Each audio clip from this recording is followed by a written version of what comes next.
This is the Slagen-raffinery plant near Tønsberg, at the entrance to the Oslo Fjord. Here, the first shiploads of home-produced Norwegian crude are brought on shore, coming from the Ekofisk oil field in the North Sea. To the Phillips Group, this marks the end, so far, of a task which has required several years of exploration and preparation. It has also required enormous amounts of money and a new constructive approach to all sorts of technical problems. The vessel's tanks are inspected to make sure that all the cargo has been discharged and that the tanks are dry and ready to receive another full load of Ekofisk crude.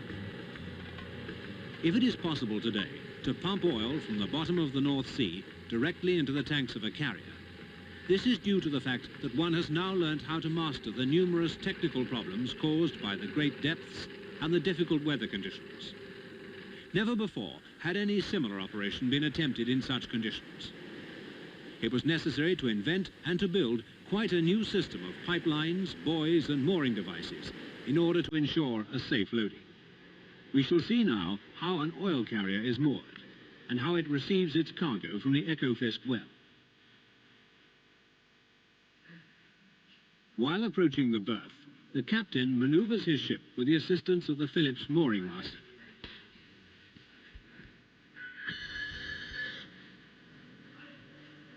During this time, the ship's crew prepare the mooring equipment, passing a 10-inch circumference nylon rope or messenger line around the traction winch standing on the bow of the tanker.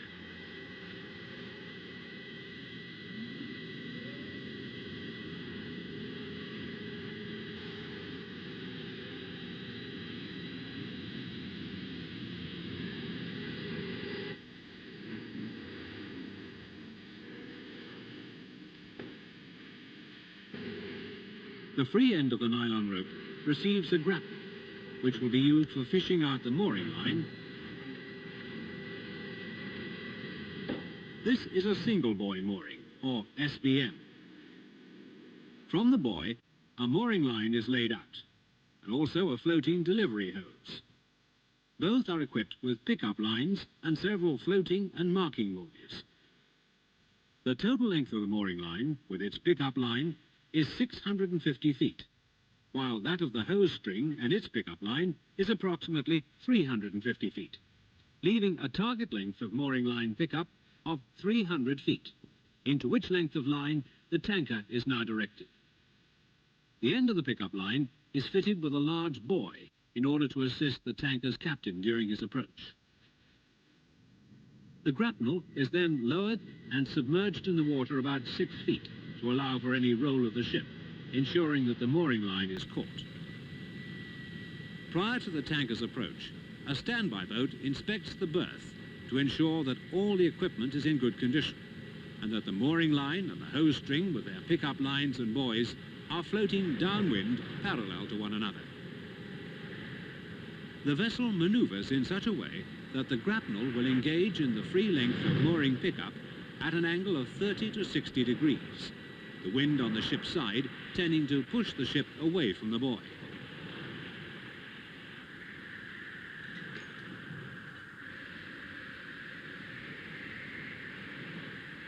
Once the grapnel engages in the pickup line, the vessel's forward motion is arrested,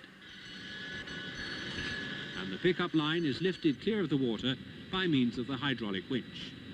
The pickup line runs through the grapnel until it is stopped by a knot situated at the end of the line.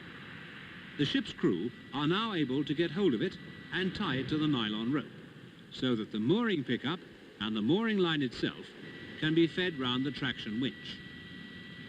During this operation, the grapnel is removed from the line. The mooring rope, made by the Samson Rope Company, was specially designed for this operation and is the first of its kind. The main section is 280 feet in length, allowing the tankers to be moored with a bow-to-buoy distance of between 150 and 170 feet, when 5 full turns of rope are on the winch, the balance being taken up by the bow-to-winch section. This range of 150 to 170 feet from bow to buoy has proved the best one during numerous tests. The hydraulic traction winch can pull a load of 80,000 pounds during the mooring operation, and is fitted with automatic cutouts if the strain becomes excessive. Once the vessel is moored, the winch brakes can be set to any desired tension, thus safeguarding the installation. As soon as the ship's crew have put 5 turns of mooring rope round the winch, bringing the bow-to-buoy distance within the optimum range, the mooring operation is ended and the hosing up can begin. By means of a small grapnel, the pick-up line of the hose string can be brought up to the ship's winch, and the hose is lifted out of the water.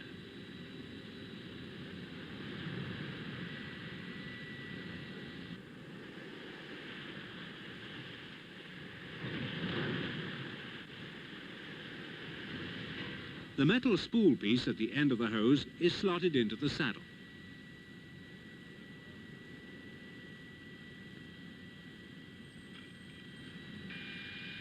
There it is locked into place with a chain and a turnbuckle.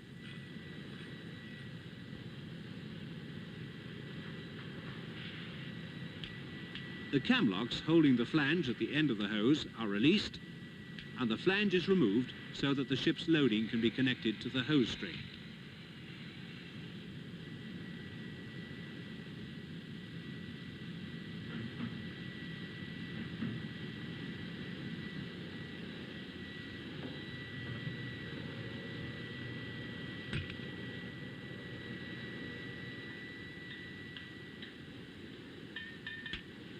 The connecting mechanism is very simple and easy to release if this should become necessary.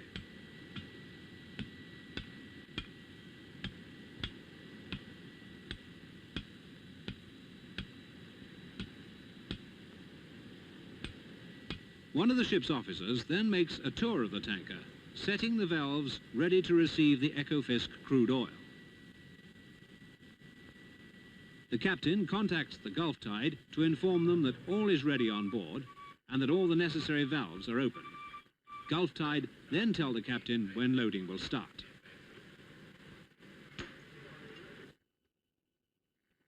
As the ship moored at the second buoy is getting close to her full cargo, the flow of oil running to her is cut back gradually and switched on to the empty tanker by adjusting the valves aboard the Gulftide. By doing the changeover gradually, one simplifies the topping up of the final tank of the now loaded ship, and the empty tanker is allowed to check all connections and valve settings before receiving oil at the maximum flow rate.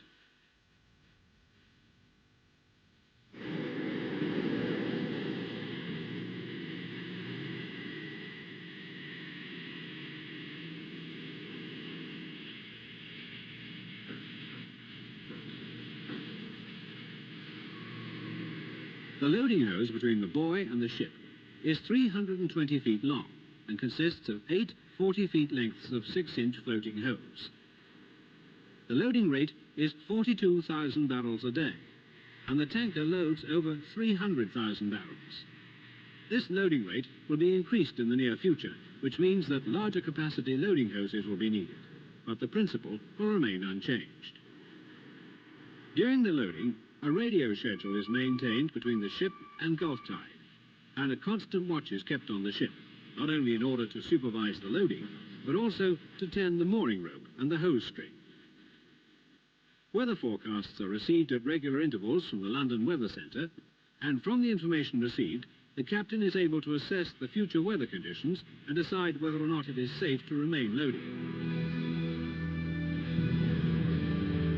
Loading can be carried out in bad weather, even up to gale force winds of 40 to 45 knots, with sea conditions of 18 to 20 feet, and sometimes a little beyond that, depending on the weather forecast.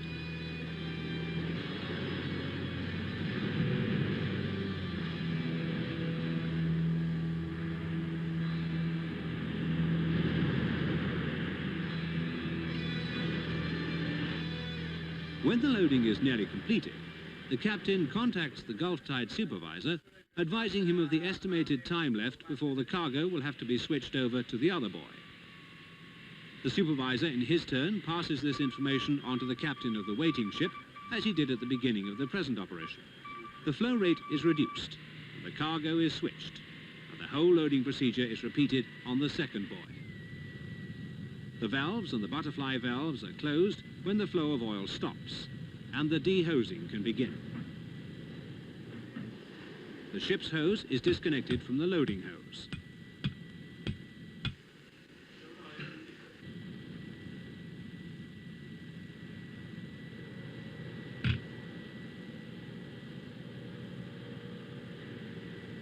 The blind flange is put on again.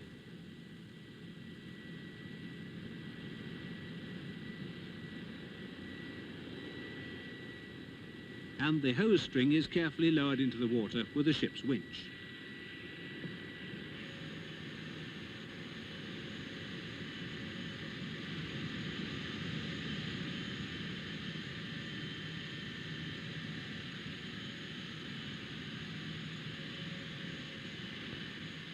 Then the hose pickup line is released. The mooring line is paid out while the tanker slowly moves back.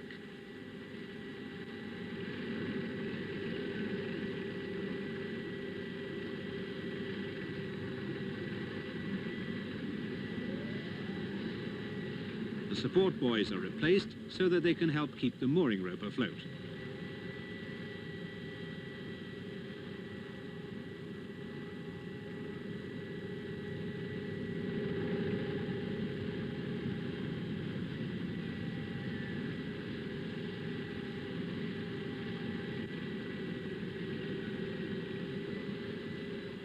The large buoy at the end of the pickup line is replaced. The tanker drops clear of the mooring line and makes for her discharge port. We have witnessed a complete mooring and loading operation as it should be executed under ideal conditions. But here, as always, when offshore operations are involved, unforeseen difficulties may turn up. This time, the wind, the current and the waves have entangled the loading hose, the mooring line and the pickup lines. When this happens, the mooring operation becomes highly complicated and valuable time may be lost before loading can start.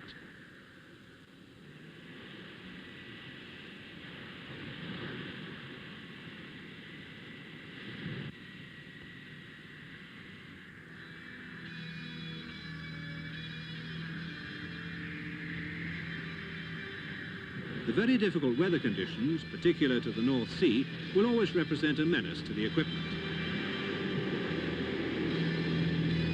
This mooring line is manufactured from man-made polyester and polypropylene fibers. The main section of the rope has a circumference of 21 inches, and it is the largest rope used in any marine operation. The double-braided construction gives great strength to the rope. It will stand a tension of 1,200,000 pounds, yet it is flexible and easy to handle.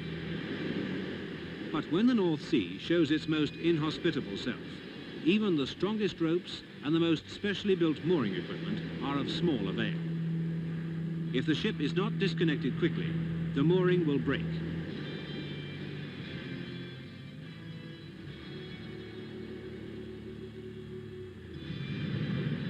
This will result in difficult repair jobs, in which both divers and tugboats will be needed.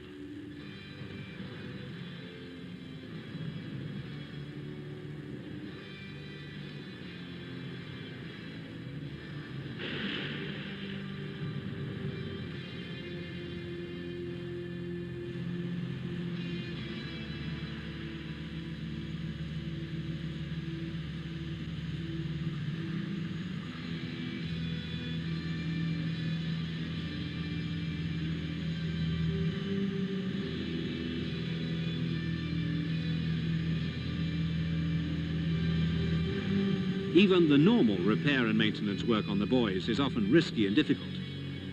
These jobs can only be done if the sea is calm and the weather steady. Specialists with special equipment are needed, as is nearly always the case on the Ekofisk field. The underwater hose string consists of 11 sections of 20-inch diameter hose leading from under the buoy to the seabed manifold 235 feet below. These hoses have to be checked frequently for configuration and any wear, and periodically need replacement. This is no simple operation, even in perfect weather conditions. One berth is fitted with surface hose consisting of 20-inch, tapered to 12-inch, and then 6-inch for experimental purposes, while the other berth has a complete string of 6-inch hoses. Time is money. The adage is never proved more true than on the Ekofisk field. Whatever is done here is done in spite of the elements of nature. Time and again, the North Sea has struck with blinding force, stopping all activities for long periods. But the men who have been and who still are engaged in this work have not been willing to abandon their task. Undeterred by the difficulties, they have fought on, and today the result is there for all to see. Oil comes from the Ekofisk.